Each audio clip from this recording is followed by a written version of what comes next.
Muy buenas tardes o muy buenas noches, dependiendo la hora que nos escuches. Comenzamos un capítulo más de Nave Nodriza. Desde Santiago de Chile, Yarrión. Desde Ciudad de México, Nolosí.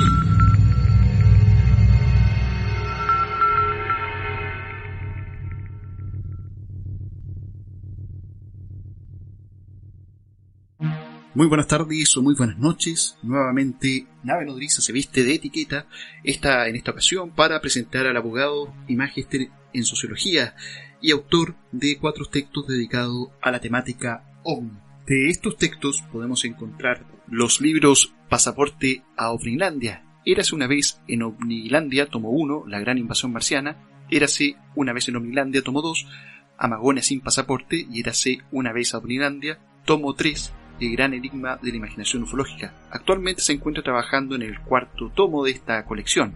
Con Diego Zúñiga, coescribe y dirige la revista La nave de los locos, entre los años 2000, 2006 y 2010. En el programa radial Hablemos de, conducido por Elizabeth Ramírez, tiene una sección llamada La Biblioteca Ufológica. En la actualidad se encuentra trabajando en textos acerca de religiones ufológicas. Ha publicado también libros acerca de temáticas relacionadas con la criminología. Nos encontramos con el señor Sergio Sánchez Rodríguez. ¿Cómo está, don Sergio? Y bienvenidos a Nave Nodriza. Muy bien, muchas gracias por la invitación. Perfecto, vamos a comenzar entonces con la primera de las preguntas. ¿Qué es lo que lo motivó al estudio, a seguir este estudio de la ufología? Bueno, como suele suceder, se trató de una pasión infantil, primeramente cierta atracción por los temas vinculados con los platillos voladores, como se decía en ese tiempo. Estoy hablando de los 70. Pero para mí la iniciación a la ufología partió con la lectura de un libro, el libro Platillos Volantes, firmado por un tal Anthony Simons, que en realidad no era más que un seudónimo de Antonio Rivera. Ese fue el primer libro que yo leí de OVNI. Y además coincidió que fue un libro que yo leí cuando estaba enfermo de hepatitis en cama. Antes los regímenes de reposo relacionados con la hepatitis eran muy severos, ya no es tanto. Entonces a uno lo hacían estar un mes en cama. Para mí eso era paradisíaco, era el mejor escenario posible, porque me permitía estar inmovilizado, dedicado única y exclusivamente a leer, que era lo que más me gustaba a mí, y lejos de la gente, lo otro que más me gustaba. Entonces era el mejor escenario y coincidió con el caso Valdés. Entonces, lectura del libro, el caso Valdés y la información que se daba, y ahí surgió una suerte de amor fatal por el tema ufológico. Qué increíble, mira, justamente Sergio, acá yo tengo el libro El gran enigma de los platillos volantes de Antonio Rivera, lo tengo yo en mis manos también. Una obra bastante extensa y muy interesante también. De hecho, también fue una de mis puertas de entrada también a este mundo de la ufología. Incluso voy a comentar algo sobre ese libro. Yo me levanto de la hepatitis, todavía amarillo por el tema de la ictericia propia de la enfermedad. Exacto. Y me invitan a una actividad, y recuerdo era del Club de Leones, y me entregan un regalo. Y el regalo era ese, el gran enigma de los platillos volantes. Así es que fue la coincidencia perfecta. No pudo ser más claro el mensaje. Y Sergio, ¿cuáles serían para usted las mayores diferencias entre la ufología estadounidense y la ufología francesa? A ver, yo creo que todos los elementos están en ambos lados del Atlántico. También en Francia hay ufología conspiranoica al estilo estadounidense. Lo que yo diría más bien es que es un tipo de énfasis, no un tipo de desarrollo y profundización que sin duda ha sido más radical en el ámbito de la ufología en Francia, que es lo que a mí me ha llamado más la atención, y es por eso que asumí esa tarea de escribir esta saga de Érase una vez en OVNIlandia. Pero, por ejemplo, la paraufología, aquella corriente que interpreta al fenómeno OVNI desde una perspectiva más bien paranormal o parapsicológica, también está en los Estados Unidos. De hecho apareció ahí, pero es en Francia donde adquiere mayor audiencia y también en algún momento del debate mayor influencia. Por cierto, todos los elementos están a ambos lados del Atlántico, pero con algún mayor grado de desarrollo en Francia, incluyendo por ejemplo aspectos de la llamada ufología demonológica. En los Estados Unidos está fundamentalmente centrada en lo que dicen algunos representantes del fundamentalismo bíblico, pero en Francia el desarrollo es un poquito más sutil, porque se relaciona más bien con una corriente que tiene sus antecedentes en el siglo XIX y que se desarrolló en el siglo XX, de cierto tradicionalismo antimoderno. El toque es mucho más, a mi juicio, más profundo y tiene más raíces con la problemática de la secularización occidental en Francia que en los Estados Unidos, estando ese enfoque en ambos lados. Perfecto, don Sergio. A mí me llamó mucho la atención recorriendo sobre todo el primer tomo de Érase una vez en Omnilandia, como bien decía usted, la singularidad de la ufología francesa, y respecto a eso, sobre todo pensando en esta oleada del 54, donde mayormente la ufología francesa nos muestra una casuística bastante amplia y bastante conocida también, no solo, y rompe incluso las fronteras también del mismo Francia. Y en ese aspecto me gustaría que nos pudiera decir qué casos o qué circunstancias más le llaman la atención de la ufología francesa, al menos desde ese punto, partiendo desde el 54 en adelante. ¿Qué casos usted podría resaltar que le llamaron a usted personalmente la atención? Bueno, el caso que para mí es fundamental es la oleada del 54, y por cierto también en el decurso de la ufología en Francia es el caso de Marius de Wild, ocurrido en la localidad de Poirouble el 10 de septiembre de 1954. Es un caso que concitó mucha atención porque se trató básicamente de esto ocurre en la noche, es un sector semi-rural de Poirouble, y Marius de Wild siente, en realidad la perra de Marius de Wild siente algo afuera. Él sale a investigar y se encuentra con un artefacto extrañísimo posado en la línea férrea que está cerca de la casa, y se bajan unos extraños seres humanoides, unos ufonautas, por decirlo así. ¿Qué pasa? Que la ufología, o sea, la oleada del 54 se caracteriza por eso, porque los ovnis aterrizan, ya dejan de estar simplemente en el aire, y son muchos los casos de aterrizajes y de observación de ovninautas. Entonces, en alguna medida cambia esta noción que todavía estaba muy asentada de que los únicos que veían tripulantes eran los contactados, hasta ese momento, hablando del 54. A partir de ahí bajan seres que ya no son ni mesiánicos, ni de aspecto nórdico, ni que traen mensajes de paz o advertencias sobre el mal uso de la energía nuclear, como ocurrió por ejemplo en el caso de Adamski en Estados Unidos y otros similares. Aquí son humanoides, ufonautas, macrocéfalos, más o menos que responden al marbete de marcianos, debido a que Marte todavía era visto en ese momento como un origen posible de los platillos volantes. Entonces es un momento realmente importante en el desarrollo de la ufología. La oleada del 54 es la que cambia en alguna medida los escenarios ufológicos, los radicaliza, por decirlo así, y plantea una serie de cuestiones teóricas. Así es que si me dan a elegir un caso, yo diría ese, que además, ojo, tiene una réplica un mes después. Exactamente un mes después, Marius de Wild vuelve a encontrarse con ovninautas cerca de su casa. Sin embargo, así es que Sergio, es un caso muy interesante. Sin embargo, Sergio, también en ese punto, cuando se reconoce que si los ovnis estaban apareciendo en los cielos del mundo, en este caso en Francia, también tenían que tener, digamos, tripulantes. En ese aspecto también, cuando se empieza a tener este tipo de contactos o este tipo de apariciones de la gente observando ya a los humanoides, empiezan a haber relatos, y los relatos son bastante polémicos porque aparece el componente de lo absurdo de los relatos. No sé qué opinión tiene usted al respecto. Yo sé que la escuela francesa abundó mucho en eso, y sí, bueno, vino ahí también todas las teorías que han venido incluso ahora a replicar o a ahondar, por ejemplo, con las teorías de José Antonio Caravaca y todo lo que hace con la escuela francesa desde Jacques Vallée en adelante. Pero el componente de lo absurdo, no solo en esos relatos, sino en los que conocemos hasta hoy en día, ¿qué opinión tiene usted al respecto? Yo creo que hay que rendirle acá un homenaje a la figura de Aimé Michel, que es sin duda uno de los grandes intelectuales de la primera hora en Francia en torno a la ufología. Por cierto, si hay algo que caracteriza a la ufología francesa es su independencia de un enfoque excesivamente literalista, de una interpretación excesivamente literal de los casos de ovnis, y de los escenarios ufológicos. Siempre hay un elemento de sospecha respecto de lo que se dice que se ve. Que en eso hay una diferencia con la hipótesis extraterrestre de cuño estadounidense, en que las cosas son tal cual parecen, por decirlo así.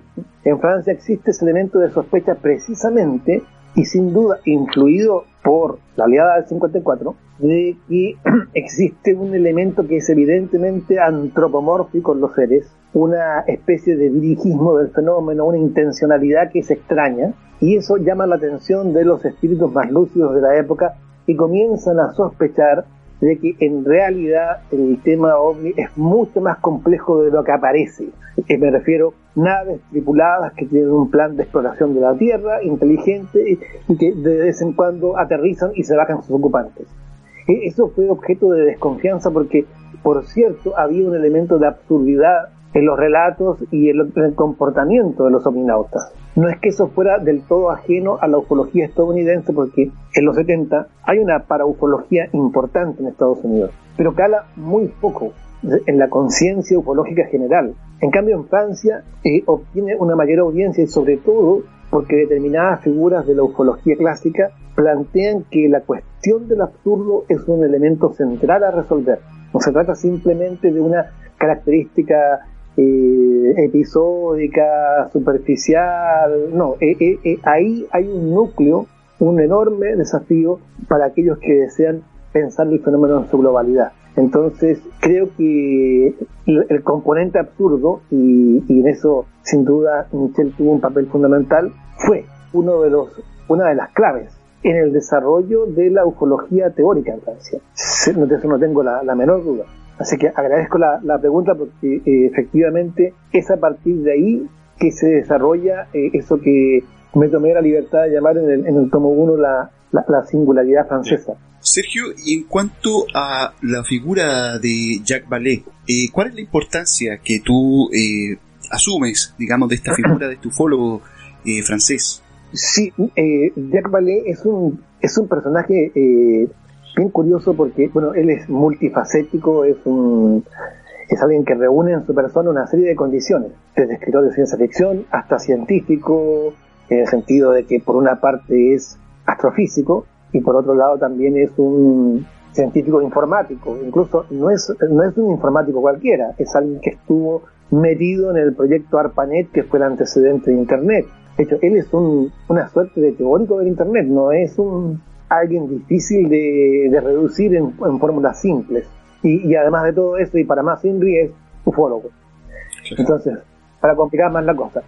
Ahora, sí creo que Vallée muchas veces es más citado que leído, es más invocado que comprendido, aunque parezca un poco pedante de mi parte, pero es que la verdad es que yo a veces escucho cada cosa que se le atribuye al pobre Vallée. Es como pasa con ciertos pensadores así un poco comodines. Hay ciertas cosas, por ejemplo, que se le atribuyen a Foucault, pobre Foucault. Las barbaridades que se dicen en nombre de Foucault, por ejemplo.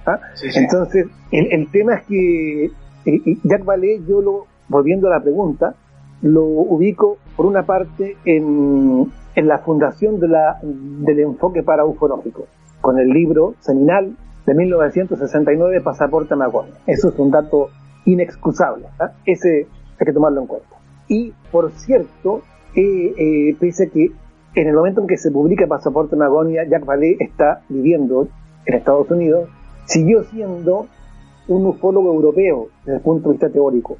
Es alguien que no se sube al carril de la ufología estadounidense, sobre todo en los años 80 y 90, en que ya todo se transforma en Área 51, Roswell, platillos estrellados, exacto, conspiraciones gubernamentales y un laberinto en que yo admito que alguna vez me metí y salí de él para no querer regresar jamás.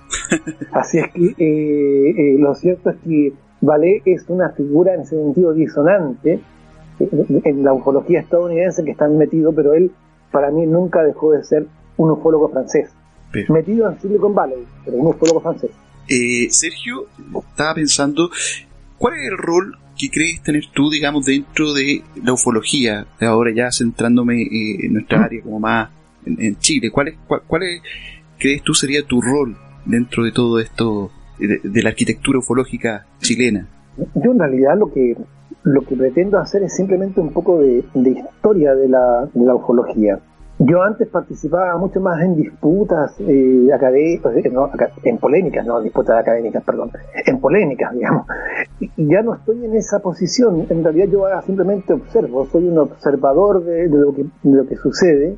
No tengo muchas certezas sobre el tema y me dedico más bien a estudiar la historia del fenómeno OVNI, pero sobre todo lo que intento hacer es desentrabar algunos nudos problemáticos y más que nada tratar de mostrar que hay una serie de cosas que se dicen que no tienen un sustento histórico.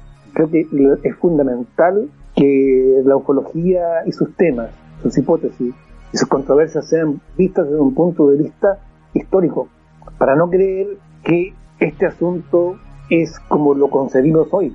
No tiene nada que ver, tal como se pensaba, por ejemplo, hacia 1968, ni siquiera en 1978.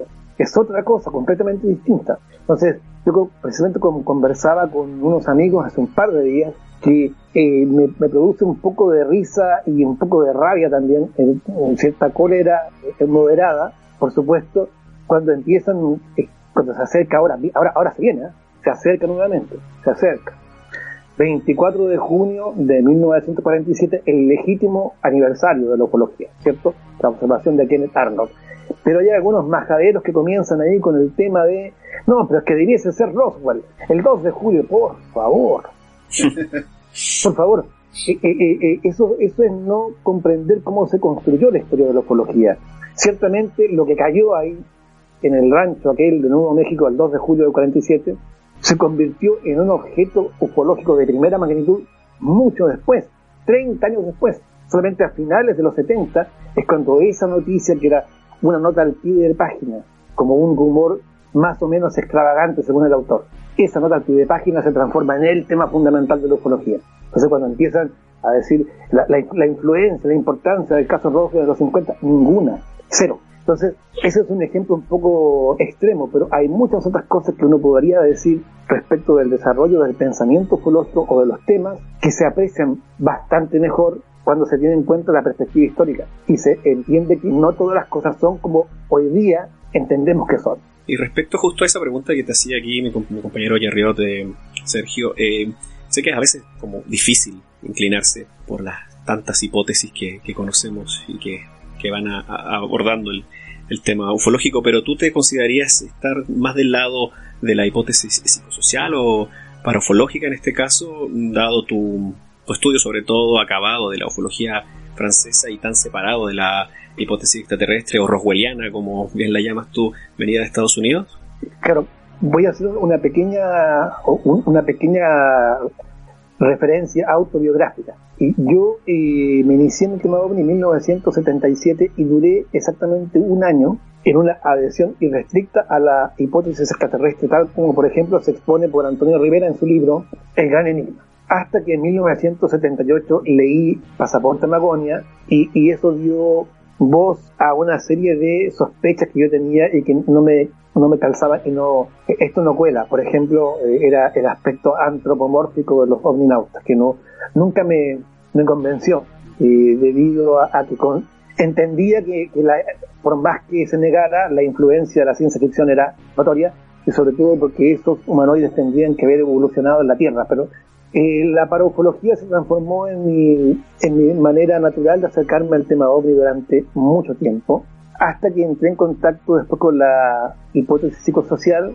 El libro Pasaporte Omnilandia no se decanta por ninguna, intenta tender un puente entre una hipótesis escéptica, como la psicosocial, y una que cree en el origen paranormal del fenómeno OVNI, pero cree en un fenómeno OVNI genuino. Entonces intenté hacer un puente que fue más pirotécnica que otra cosa, pero no creo que haya convencido a mucha gente de que esto era algo viable, pero como pirotecnia admito que agradezco que tuvo una buena recepción entre los lectores.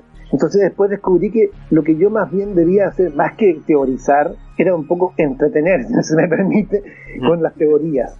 Yo nunca he pretendido esclarecer zonas oscuras de la realidad. ¿Quién soy yo para hacer eso? Más bien lo que quise con Érase una vez en Omnilandia fue decirle al lector: acompáñeme a estremecerse, asombrarse, fascinarse o decepcionarse de las ideas en la ufología. Entonces, Eras una vez coincide con mi independencia de las hipótesis. Incluso yo también entré en un proceso de crítica de la HPS con la hipótesis psicosocial, con la cual muchas veces se me identificó, porque yo fui uno de los divulgadores, no fui el único, fui uno de los divulgadores en Chile. Entonces decía que yo era un representante oficioso de la hipótesis psicosocial. Y alguna vez también fui emplazado en ese sentido, ¿no? Con los típicos emplazamientos que se le hacen a la hipótesis psicosocial basados en malas lecturas o en no lecturas. Y ojo, esas cosas las dicen incluso algunos ufólogos muy reputados de la hora actual. Entonces, ante eso, yo opté más bien por dar un paso al costado en cuanto a las adhesiones a teorías, hipótesis o especulaciones, y más bien me centré en esto de invitar a los lectores a un viaje al corazón mismo de la teorización y la especulación ufológica, sin tomar partido, sin prejuicios. Y hoy en día lo considero todo y lo evalúo todo. Esa es mi postura. Sergio, la verdad ha sido muy, muy interesante como has contestado estas preguntas, sobre todo de manera tan abierta. Yo te comentaba fuera del aire lo grato que ha sido descubrir tus libros, la forma en la que escribes, sobre todo, la verdad es muy, muy recomendado para todos nuestros podcast escuchas buscar y encontrar la trilogía de Érase una vez en Nulilandia, el trabajo de Sergio Sánchez Rodríguez, un investigador chileno que la verdad me atrevería a decir un pensador que va más allá del ufólogo o incluso el escritor. Eso creo que hace falta mucho también hoy en día, teorizar y atreverse a salir un poco del objeto y sobre todo de la ufología estadounidense, que ahora más que nunca, Sergio, se hace tan complicado con todas estas noticias que están llegando últimamente. Para cerrar, Sergio, quisiera comentarte una pregunta más que tiene que ver con, volviendo un poco a la figura de Jacques Vallée. Bien sabes que hace unos pocos días, pocas semanas, ha salido un libro bien polémico de Jacques Vallée con una coautora también, que tiene que ver incluso con un nombre bastante rimbombante, que es El secreto mejor guardado, y que habla, extrañamente me parece a mí, pero bueno, no sé, quisiera preguntarte también al respecto de eso, más allá de si ya leíste o no leíste el libro, de lo que trata el libro, porque el libro habla de un supuesto estrellamiento ovni que ocurrió en el 45, incluso antes de este fenómeno ocurrido en el llamado ovni de Roswell. A mí me llama la atención porque Vallée, hablando de estrellamientos ovnis a esta altura, no sé, como que no me cuadra mucho el nombre. Yo sé que tiene que ver con una cuestión también publicitaria y de marketing, pero ¿por dónde crees que vayan los tiros, como se dice coloquialmente, sobre este tipo de investigaciones a la que se está acercando Vallée? Se estará acercando más otra vez acercando más bien a la ufología norteamericana. ¿Qué estará haciendo? ¿Por dónde irán los pasos de Vallée investigando este tipo de fenómenos que son bastante polémicos? Mira, yo voy a dar una respuesta muy, muy decepcionante. Yo me enteré recién del libro de Vallée. Me enteré porque él lo había anunciado y resulta para un determinado día y no se empezó a vender cierto día. Ahí surgió mi curiosidad y después me di cuenta que existía esta coautora, pero no me he metido a indagar en el tema, solamente me detuve en la chismografía. Nada más, no pasé de la chismografía. Un libro que se anuncia y que no sale el día en que se había anunciado y parece ser una especie de triquiñuela comercial. Realmente yo sé que esto es impresentable, pero no estoy informado al respecto. Pero yendo al fondo, a la cuestión esa de Vallée, suponiendo que sea así como nos lo han dicho, porque esto es como un trascendido, a mí también me llama la atención. Es como yo empezara de repente a dar consejos sobre cómo invertir en la bolsa de valores. No tiene nada que ver con la trayectoria vital, en este caso de Vallée.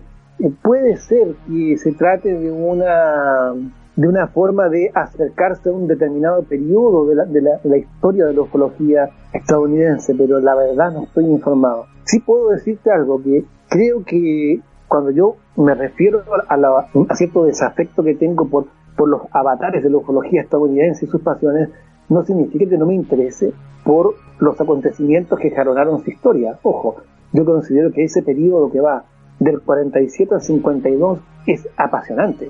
es extraordinario. Hay mucho, incluso, y aumentando un poco el plazo, del 47 quizás hasta el 58, es un periodo realmente extraordinario de ebullición, de ideas, de cosas curiosas que ocurrieron ahí, y de coincidencias extrañas que en alguna medida determinaron el curso posterior de toda la ufología. Yo, una vez que termine con el hexágono, Francia, pretendo interiorizarme un poco más, de una manera un poco más seria, no tan anecdótica, acerca de lo que pasó en esos años críticos de la ufología estadounidense.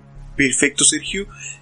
Sergio, bueno, para finalizar un poco hacia el futuro, ¿qué es lo que se viene en cuanto a tus proyectos? Bueno, yo tengo que terminar la saga de Érase una vez en Noquilandia, que van 3 tomos, pero no ha terminado aún. En este momento estoy escribiendo el tomo 4 y tengo que además sacar el tomo 5. O sea, la idea es que sean en 5 volúmenes. Además de eso, estoy en este mismo momento trabajando en un proyecto sobre religiones ovni, religiones ufológicas, desde una perspectiva histórica, si se quiere sociológica. Es decir, no estoy en la posición del refutador de las creencias, del que señala con el dedo a las sectas. No tiene nada que ver con mi enfoque. Es simplemente entender cómo se insertan las religiones ufológicas en el decurso espiritual y religioso del occidente de los últimos 150 años. Eso es lo que me interesa a mí. En eso estoy también en paralelo junto con el tomo 4. Perfecto, Sergio. La verdad ha sido un honor y un placer haberte tenido aquí en esta serie de entrevistas ufológicas que llevamos haciendo desde la temporada anterior aquí en Nave Nodriza. La verdad, un placer. Yo era algo que estaba buscando de hace mucho tiempo, desde que conocí tu obra el año pasado, para ser más exacto. Me interioricé mucho en lo que fue, lo que me dejó, en la forma de leer, sobre todo. Érase una vez en Omnilandia. Dejamos a todo el mundo invitado, sobre todo, a que busque tus libros. Los pueden conseguir, bueno, yo los conseguí por Amazon, pero bueno, sé que puedes también estar en otras plataformas donde podrán encontrar esta trilogía que ya está los 3 libros.